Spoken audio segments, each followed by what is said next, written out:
Thank you so much for having me here. I'm thrilled once again to be able to be a part of the lives of a whole new group of some really talented composers here in Dublin. Awesome talent, fantastic. First of all, I had a dream of following this addiction that I developed at the age of about 17 of an insatiable adoration, love for film music. Knew that I had to move to Los Angeles, did, not knowing anyone, not having had any experience writing scores for film in any way, shape, or form, but just felt the need to try it and was blessed in that sort of things fell into place. I studied with the right guy. I went to UCLA, studied with David Raxon, who wrote the music to Laura, Forever Amber, The Bad and the Beautiful, and that helped open up some doors for me. Of course, like everyone else that works in movies in Los Angeles, we prefer doing dramas, because the dramas are the ones that really sing to everybody on the planet. I've worked in a lot of sci-fi, fantasy, and horror films. That seems to be my bread and butter, which I'm thrilled to be a part of, but they have a restricted audience. Those kind of films have restricted audiences.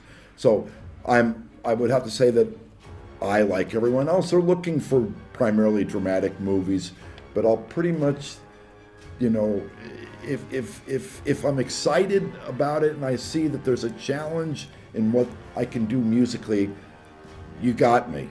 If the director wants me, I want him, if you know what I mean.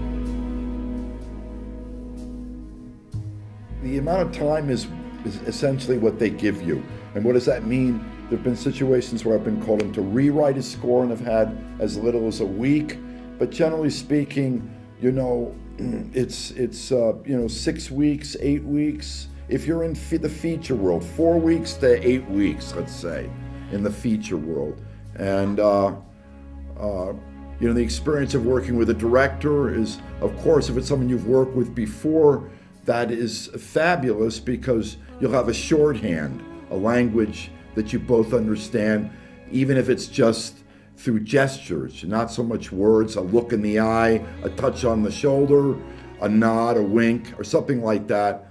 But above and beyond that, it's basically a director and an editor's world in which I sit down in a room and they nervously will work their way through the movie using temp music along with some descriptive words to help me get closer to understanding, if not musically, at least dramatically, what they're looking for. If an agent can get me into a room, I'm pretty damn good at selling myself. It's just getting into the room, you know. I've worked with a lot of directors, lots and lots of directors, a lot of first-time directors who unfortunately never went on to make a second movie, you know, and a lot of the mainstay directors that I used to work with regularly are no longer happening enough whereby they're getting calls themselves. I'm trying to to now build relationships with a new group of younger directors. Before they're going to have the options to have to worry about those kind of things, they first have to have become the best composers they can be. So my time with them right now, I'm not talking to them about the business of, you know, of the dollars and cents of what they need to know. It's rather, you know, the note part of it, the aesthetic part of it, and a little bit about the business. That's my specialty. However, I certainly wish when I was a student that there was someone who came in to talk to us about the nuts and bolts of the business and what you do and what you don't do and what publishing meant and writers' shares and this and points but that didn't happen. That never happened. Pulse College came through my wonderful friendship with Derek, who is running the program.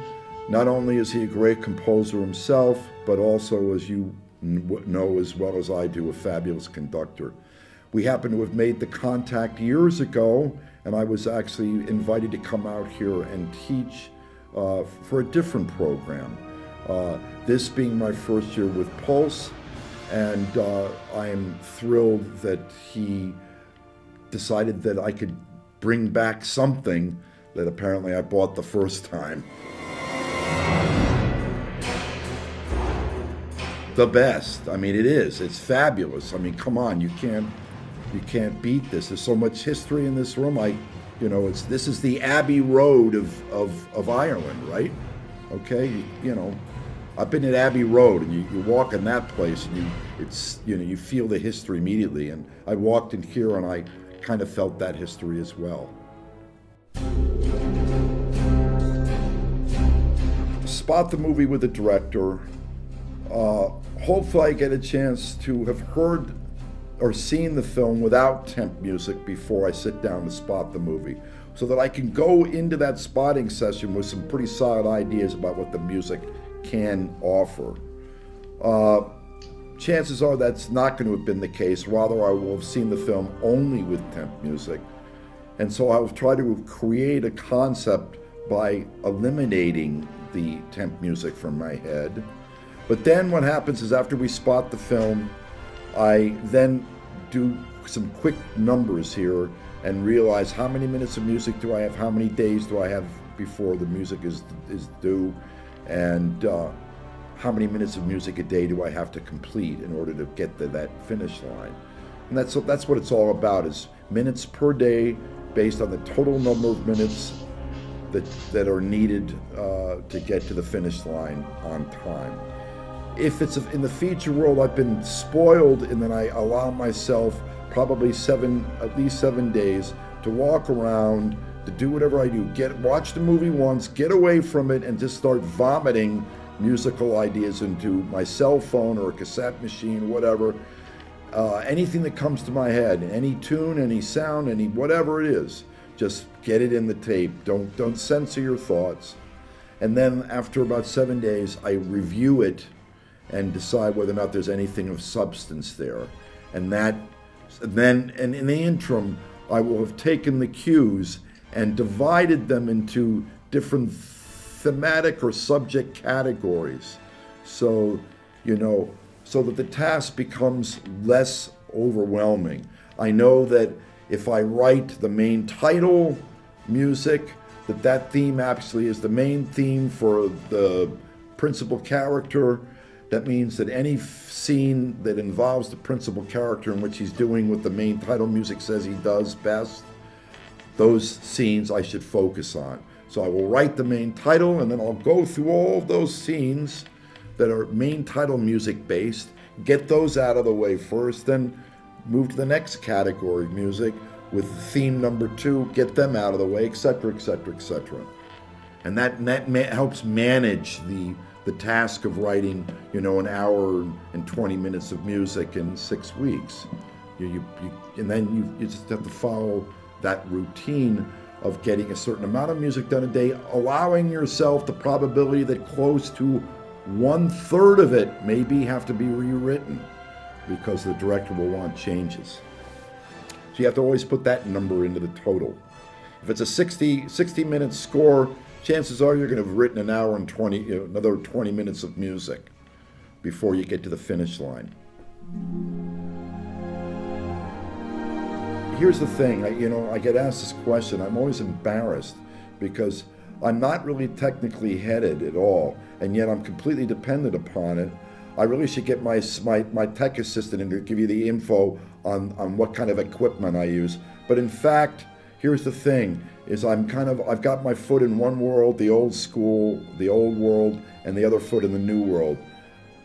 I'm still a guy who sits at the goddamn upright piano with pencil and paper and do it that way. And then I have an assistant tech head guy, a synthesist, take my sketches and then input them, if it's intended for an orchestra, and prepare the mock-ups. So I don't write at the synth. It slows things down. It's not the way to do it, really. If I was smart, I would have gotten away from this, but I can't seem to kick the habit. I bought a house, a fairly large house or housing facility, I call it, for composers to come and stay. It's like a halfway house. It's called the Tilden House only because it's on Tilden Avenue, and it's really, I think, really well situated in Culver City, only walking distance away from Sony, which is the old MGM. The door is always open. They can come in and be at the studio. I meet with them. I hear their music. I talk about what's going on. And some of them do get involved. Some of them really want to get involved in working for me, and they ultimately do work for me. But that's not part of the arrangement. Really, it's just a place to go, to be with like-minded people. There's nothing. I don't think there's anything quite like it in LA. They used to have an actors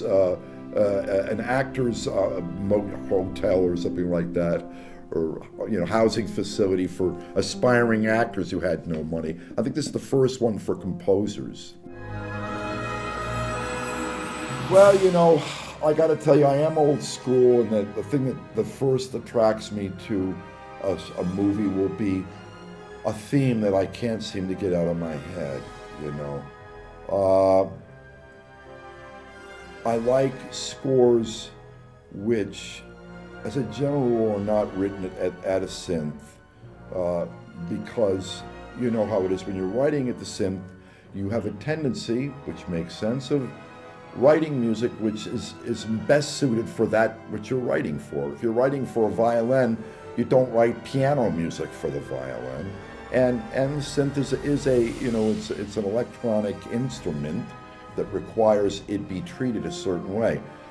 The synth music is great. Listen, don't misunderstand me. It's just I like a good tune, and a lot of synth scores are not so much about tunes. They're about sonorities and pulses and chord progressions over a drone. So I'm old school in that I like a set of tunes in a movie that subsequently are varied over the course of the picture.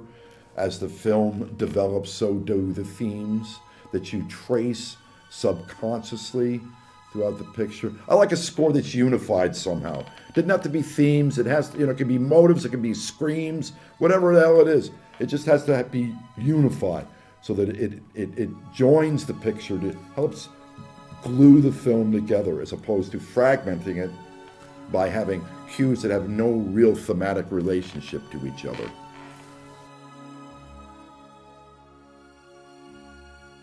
Dublin is the perfect city, the only place in Ireland to study film music for sure.